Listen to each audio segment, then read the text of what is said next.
श्री स्वामी समर्थ. मी आज इथं बनवणार होते कच्च्या केळीचे कोफ्ते. तर मी असे 3 केळीचे साल काढून घेतले आणि केळी तिने बी किसून घेतली. किसून घेतल्याच्यानंतर त्याच्यामध्ये टाकलं लाल तिखट, धने पावडर, जिरे पावडर, चवीप्रमाणे मीठ, चाट मसाला टाकला, ओवा टाकला. असा हातावर चुरगळून टाकायचा ओवा, त्याची छान खमंग वास येतो. आणि मग इथं मी काय केलं, बारीक बारीक चिरून घेतलेला कांदा होता ते टाकला, थोडंसं मग हिंग टाकलं आणि भरपूर कोथिंबीर टाकली. आणि मीठ टाकून मी काय केलं, थोडंसं तांदळाचं आणि थोडंसं बेसन पीठ टाकलं आणि त्याच ह्याच्यामध्ये घट्टसर मळून घेतला गोळा आणि त्याचे गोल गोल गोल गोल बॉल करून घेतले. आणि जे गोळी केलेत ना, मी ते कढईमध्ये तेल ठेवलं होतं तापायला. माझ्या व्हिडिओला लाईक, शेअर, फॉलो करा, कमेंट करा छान छान. आणि मी हे बॉल जे केलेले होते ना ते असे तळून घेतलेत आणि ते तळून घेतले असं लाल कलर येऊस तर तळलं.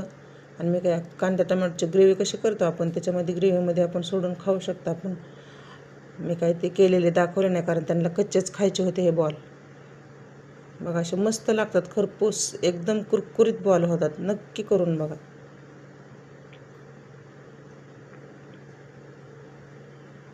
आणि सोपी पद्धत आहे एकदम बनवायची.